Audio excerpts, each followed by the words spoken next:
बिस्मिल्लाहिर्रहमानिर्रहीम। अस्सलाम वालेकुम। ये आपका अपना डिजिटल प्लेटफॉर्म है। मैं तारिक मतीन हूँ। इस वीडियो में सबसे पहले आपसे मुतालबा वही कि इमरान रियाज खान की आवाज़ बने, उसकी आवाज़ बनना आपके लिए लाजमी है। मैंने इस हवाले से कुछ खबरें हैं वो गुज़श्ता वीडियो में भी आपसे शेयर की थी, आप वहाँ जाकर देख सकते हैं, उनको रिपीट नहीं करते। और साथ ही अलग न्यूज़ मेरी दरख्वास्त पे आप सब्सक्राइब कर रहे हैं, इस सपोर्ट को जारी रखिए, बहुत शुक्रिया। अब इस वीडियो के मौज़ूआत से पहले दो बहुत अहम खबरें हैं, यानी जो इस वीडियो के मौज़ूआत हैं जिनमें हम मुफ्ती तकी उस्मानी साहब के शदीद बरहम होने की बात करेंगे कि क्यों नाराज़ हैं मुफ्ती तकी उस्मानी साहब, और इसके अलावा मलिक रियाज और सिटी हाउसिंग स्कीम, ये दो बड़े रियल इस्टेट सेक्टर के नाम हैं, इनकी सहूलतकार हुकूमत क्या कर रही है। इससे भी पहले बहुत अहम दो खबरें हैं, ये दोनों खबरें मैं पहले आपके सामने रख दूँ। साबिक वज़ीर ख़ारिजा और पाकिस्तान पीपल्स पार्टी के चेयरमैन बिलावल भुट्टो जरदारी साहब जो हैं वो नाराज़ हो गए हैं। वो ये कह रहे हैं कि एक अजीब बात है, एक सियासी जमात जो है वो सियासी जमात इलेक्शन की तारीख का ऐलान कर रही है कि फरवरी में इलेक्शन होंगे, और साथ ही मैं आपको बताऊं कि बिलावल भुट्टो जरदारी जो हैं वो ये कहते हैं कि मुझे और चीफ इलेक्शन कमिश्नर दोनों को नहीं पता कि इलेक्शन कब होंगे, लेकिन एक जमात को पहले से पता है कि इलेक्शन की तारीख क्या है, तो फिर मैं ऐसी सूरत हाल में लेवल प्लेइंग फील्ड की बात क्यों ना करूं। बिलावल को भी लग रहा है कि लेवल प्लेइंग फील्ड नहीं मिल रही है।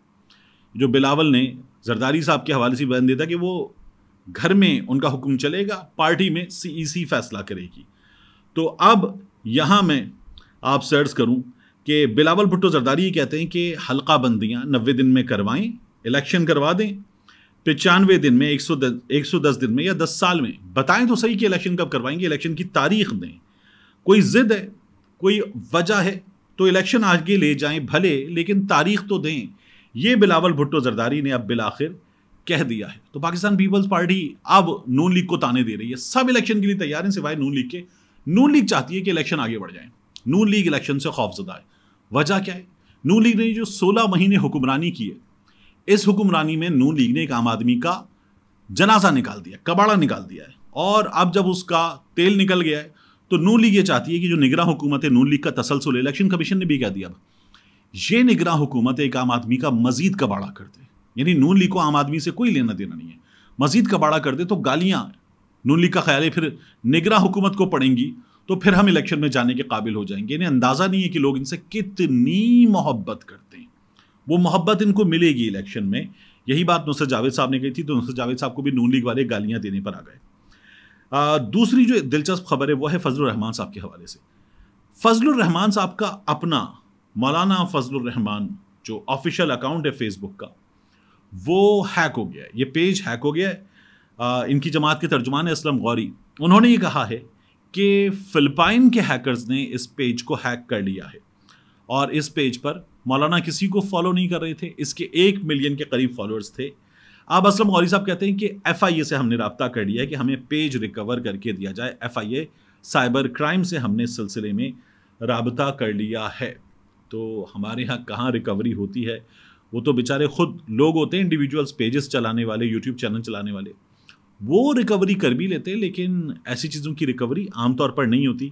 और अगलों ने क्या किया, अगलों ने फजलुर रहमान का पेज हैक करने के बाद उसका नाम वाम सब बदल दिया, वो शो ही नहीं हो रहा, और बेचारे फजलुर रहमान साहब के चाहने वाले जो हैं वो अब उसके स्क्रीनशॉट लगा के बता रहे हैं कि पेज हैक हो गया है, अगर पेज से कुछ उल्टा सीधा चले तो फिर हमें मत कहना। वो इस बात जो है ये ऐलान करते फिर रहे हैं।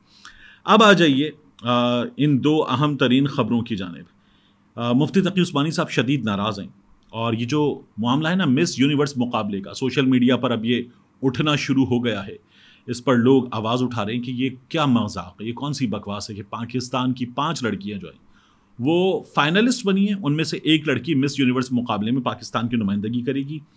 मुफ्ती तकी उस्मानी साहब ने शदीद नाराज़ होते हुए कहा है कि 5 पाकिस्तानी दोशीज़ाएँ ये मुकाबला हुस्न में हमारे मुल्क की नुमाइंदगी करेंगी। अगर ये सच है तो हम कहाँ तक नीचे गिरेंगे। मुफ्ती साहब ने ट्विटर पे ये सवाल किया है। एल सल्वाडोर में ये मुकाबला होने जा रहा है, एक खातून है वो इस मुकाबले को उसके मुख्तलिफ मुल्कों में जो इस मुकाबले में शरीक होने वालों के मुकाबले होते हैं उन मुल्कों के अंदर, उसको वो पाकिस्तान में ऑर्गेनाइज कर रही थी पाकिस्तानियों के लिए। तो अब 5 लड़कियां फाइनलिस्ट हो गई, इनमें से एक लड़की जाएगी मुकाबला हुस्न में हिस्सा लेने के लिए। इन 5 के नाम, इनकी उम्रें वगैरह इस हवाले से मालूमात सामने आ रही हैं, लेकिन भाड़ में जाएँ ये मालूमात, भाड़ में जाएँ इनकी मज़ीद तस्वीरें। ये 5 तस्वीरें मैं एक रेफरेंस के लिए आपको इनकी दिखा रहा हूँ। हमारे यहाँ सवाल ये हो रहा है कि ये हुआ कैसे है, इसको हुकूमती सतह पर, सरकारी सतह पर उठाया क्यों नहीं गया, और ये अगर ऐसा ही है तो फिर एक खातून जाएंगी पाकिस्तान से मुकाबला हुस्न में, मिस यूनिवर्स में, और फिर वो जो मुख्तसर तरीन लिबास जिसमें 2 धज्जियाँ होती हैं वो पहने हुए नज़र आएंगी और पाकिस्तान की नुमाइंदगी करेंगी उस मुकाबले में। उनकी तस्वीर वगैरह वायरल होंगी। पहले भी 1-2 बार पाकिस्तान से, बहुत पहले, इस तरह की खबरें आईं कि लोगों ने हिस्सा लिया है, लेकिन बाद में निकला क्या था कि वो पाकिस्तानी नजात बरतानिया से, पाकिस्तानी नजात अमेरिका से, पाकिस्तानी नजात ऑस्ट्रेलिया से उसने हिस्सा ले लिया, शहरियत उसके पास उस मुल्क की थी। लेकिन यहाँ ये जो मामला है ये बहुत बड़ा है, और अगर ऐसी चीज़ें हमारे यहाँ हों कि हमारे यहाँ इसका मुकाबला भी हो। कुछ अर्सा पहले हुए थे टेलीविज़न पे कुछ मुकाबले, एक प्रोडक्ट है ख़वातीन की, उसने इस तरह के मुकाबले करवाए थे, टेलीविज़न पे चले भी थे, ARY पे, हम पे, मुख्तलिफ टेलीविज़न चैनल्स पे, पूरा पेड प्रोग्राम था, उस पर भी बड़ा शोर मचा था। मगर ये तो इससे भी आगे का काम है, और इस काम पर हुकूमती जो खामोशी है वो हैरान कुन है कि ये खामोशी है क्यों इस पर अब तक कोई भी आवाज़ नहीं उठी है। इस बात पर लोग बहुत सवाल कर रहे हैं। यानी हमारे यहाँ जिस तरह से ये तमाम चीज़ें, और बुराई में वैसे भी बहुत ताकत होती है, वो खींचती है अपनी जानिब, बड़ी अट्रैक्शन होती है, बड़ी कशिश। तो अगर ये चीज़ें हमारे यहाँ इस तरह से चलने लगी और बाकी बड़े बड़े मीडिया आउटलेट्स इसकी खबरें वगैरह देने लगे, पाकिस्तान में हमने वो तो देख ही लिया कि इंडियन फिल्मों के भी दोबारा प्रोमोज वगैरह चलना शुरू हो गए हैं, गाने चलना शुरू हो गए हैं हेडलाइंस में। मैंने जो शाहरुख खान की नई फिल्म है जवान, उसके गाने वाने देखे हैं अपने न्यूज़ चैनल्स पर खबरें देखते हुए, तो मैं हैरान हुआ, क्योंकि ये तो बंद हो गया था, लेकिन अब दोबारा शुरू हो गया ये सिलसिला भी। और सीज़ फायर जब हुआ तो उसके बाद भी बंद था ये, जब अभिनंदन का एपिसोड हुआ और उससे पहले के जो हालात थे उसके बाद ही सब कुछ बंद हो गया था। लेकिन अब ये जो है वो दोबारा खुल गया है, पता नहीं कैसे खुल गया है, किसने खोला है। इमरान खान की हुकूमत के दिनों में तो मुकम्मल तौर पर इस पर पाबंदी थी, मगर अब ये सब सिलसिला दोबारा शुरू हो चुका है, तो ये बड़ा परेशान कुन, हैरान कुन है। इसके बाद बहरिया टाउन और सिटी हाउसिंग स्कीम के हवाले से खैबर पख्तूनख्वा की निगरां हुकूमत ने यह बताया है कि बहरिया टाउन के पास और सिटी हाउसिंग स्कीम के पास पेशावर में अपने इन रियल एस्टेट्स प्रोजेक्ट्स के लिए NOC नहीं है। पेशावर की डेवलपमेंट अथॉरिटी की जानिब से जारी करदा NOC इनके पास नहीं है। पूरे मुल्क में जगह जगह, कराची में तो मैंने बहुत देखे, इनके बोर्ड्स लगे हुए, बड़े शानदार किस्म के बोर्ड्स लगे हुए हैं कि सिटी हाउसिंग स्कीम भी पेशावर आ रहा है, बहरिया टाउन भी पेशावर आ रहा है, और लोगों को अब तक अरबों रुपए का चूना लग चुका है। सोशल मीडिया पर यह खबरें भी आ रही हैं कि यहाँ 2 कबाइल का तनाज़ा भी है, और ये ज़मीन जो है ये इनके पास नहीं है।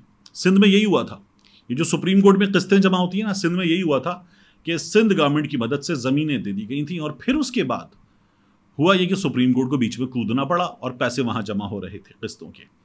तो अब पेशावर में ही सामने आ रहा है यही मामला, लोगों से आपने बहुत बड़ी तादाद में पैसे ले लिए और अब उसके बाद ये खबरें सामने आ रही हैं। बहरिया टाउन की और सिटी हाउसिंग वाले भी बहरिया टाउन के मालिकान के ही दोस्त हैं, मलिक रियाज के, इनके करीबी हैं।